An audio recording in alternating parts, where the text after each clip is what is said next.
The Swami was exhausted by his strenuous work in England. 3 of his intimate disciples, the Seviers and Henrietta Mueller, proposed a holiday tour on the continent.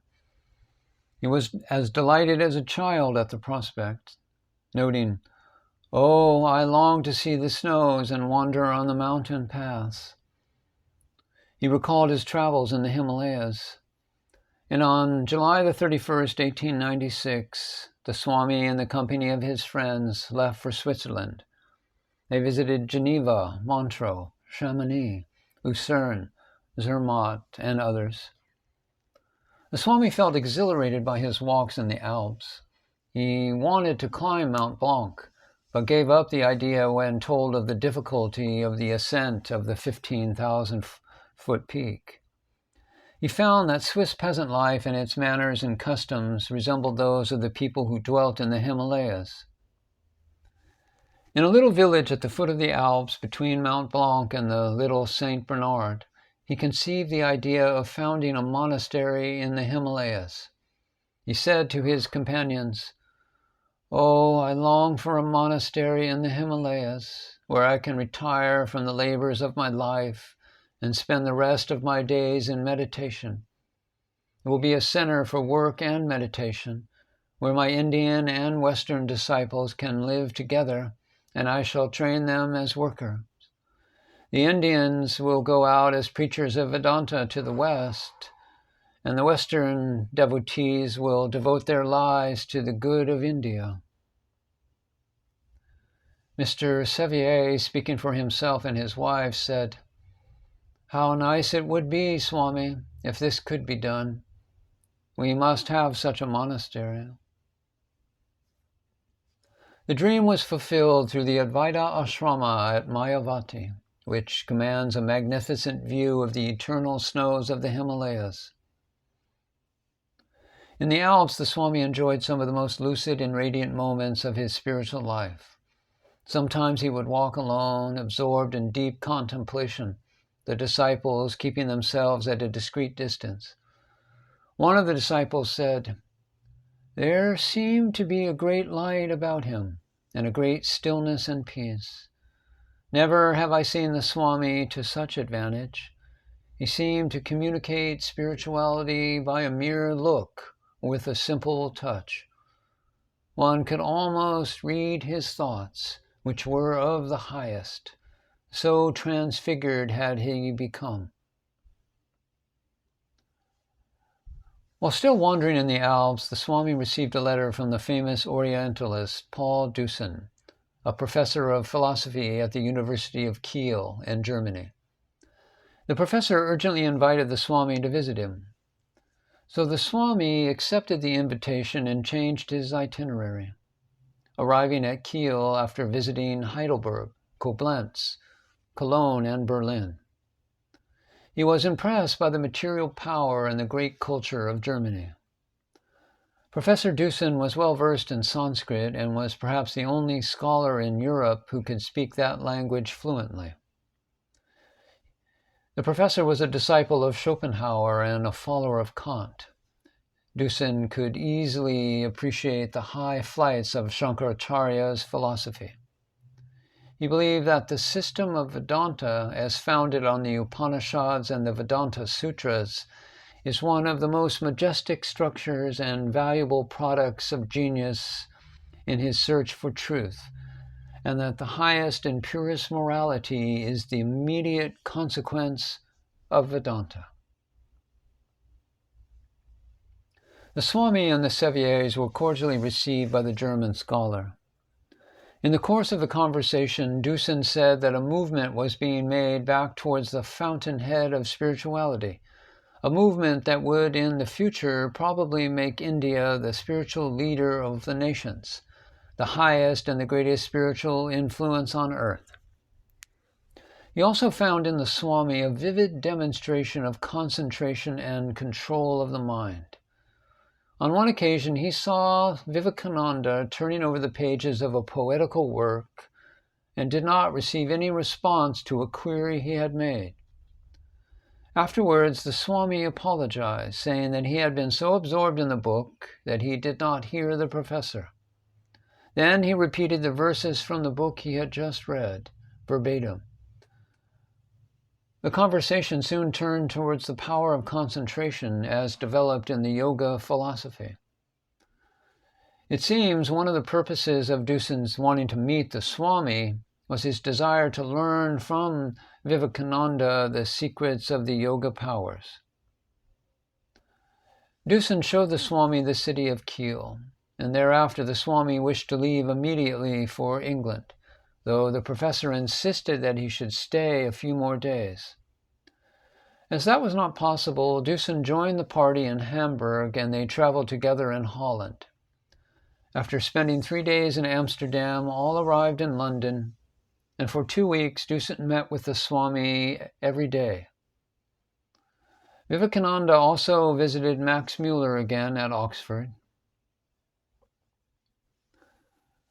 Swami Vivekananda spent another 2 months in England, giving lectures and seeing important men of their day, such as Edward Carpenter, Frederick Myers, Canon Wilberforce, and Moncure Conway. The most notable lectures he gave at this time were those on Maya, about which he spoke on 3 occasions, dealing with its various aspects. It is said that some members of the British royal family attended these lectures incognito. The Swami created such an intense atmosphere during these talks that the whole audience was transported into a realm of ecstatic consciousness, and some even burst into tears. The lectures were the most learned and eloquent among his speeches on non-dualistic Vedanta. Swami Abhayananda arrived from India, and Vivekananda was immensely pleased to have his brother disciple to assist him in his foreign work. The maiden speech of Abhayananda at the club in Bloomsbury Square on October 27th was highly appreciated by all, and the Swami said about his spiritual brother, "Even if I perish on this plane, my message will be sounded through these dear lips, and the world will hear it." The report of the continued popularity of Swami Saradananda, who had in the meantime gone to New York, likewise gratified Vivekananda. Despite the rush of his European work, Swami Vivekananda maintained his contact with America. He took a personal interest in the spiritual development of his students. The affectionate relationship of the Swami with the Hale family of Chicago has been mentioned, especially with the 4 girls. Hearing of the proposed marriage of Harriet, Vivekananda wrote to her on September 17, 1896.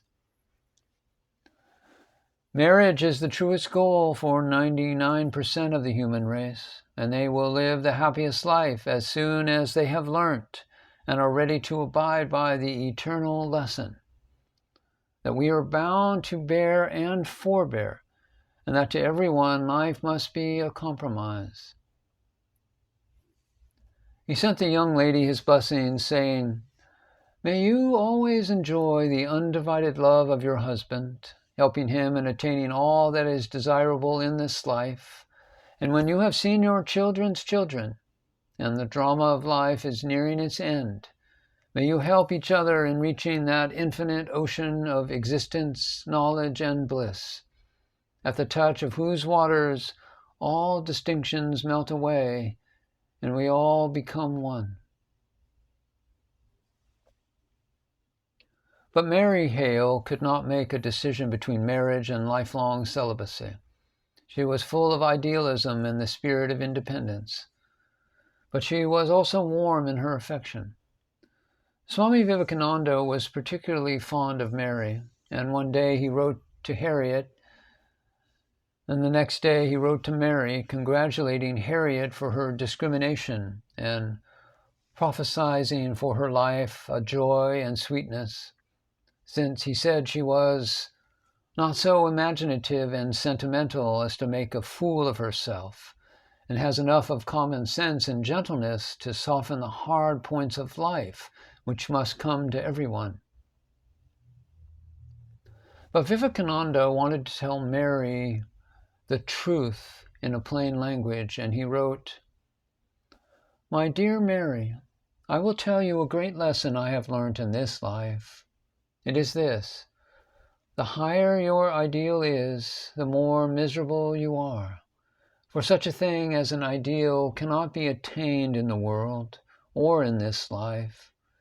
He who wants perfection in the world is a madman, for it cannot be. How can you find the infinite in the finite? You, Mary, are grand and splendid. You would make a splendid queen, both physically and mentally, and shine alongside a dashing, bold, adventurous, and heroic husband. But, my dear sister, you will make one of the worst wives. You will take the life out of our easygoing, practical, plodding husbands of the everyday world. Mind, my sister, although it is true that there is much more romance in actual life than in any novel, yet it is few and far between. Therefore, my advice to you is that until you bring down your ideals to a more practical level, you ought not to marry. If you do, the result will be misery for both of you.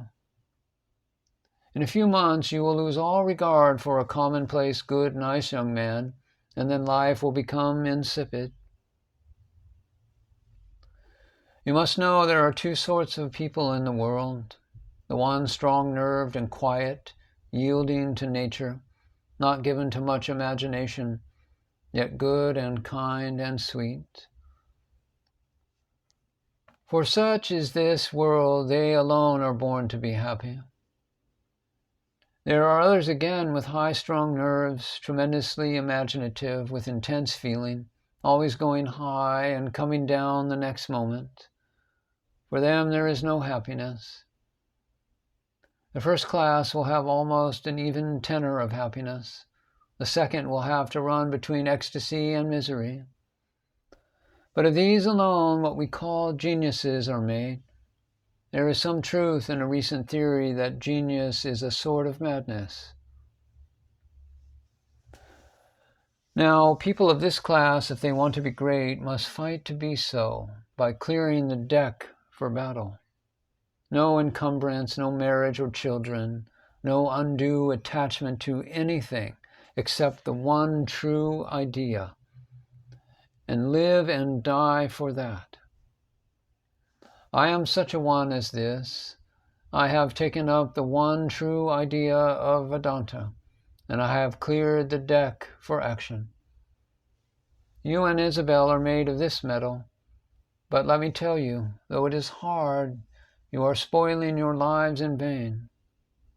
Either take up the one true idea and clear the deck and dedicate the life, or be contented and practical, lower the ideal, marry and have a happy life. Either boga or yoga. Either enjoy this life or give it up and be a yogi. None can have both in one. Now or never. Select. He who is very particular gets nothing. Now sincerely and really, forever determined to clear the deck for the fight. Take up anything, philosophy, science, religion, or literature, and let that be your God for the rest of your life. Achieve happiness or achieve greatness. I have no sympathy with you and Isabel. You are neither for this nor for that. I wish to see you happy as Harriet is, or great.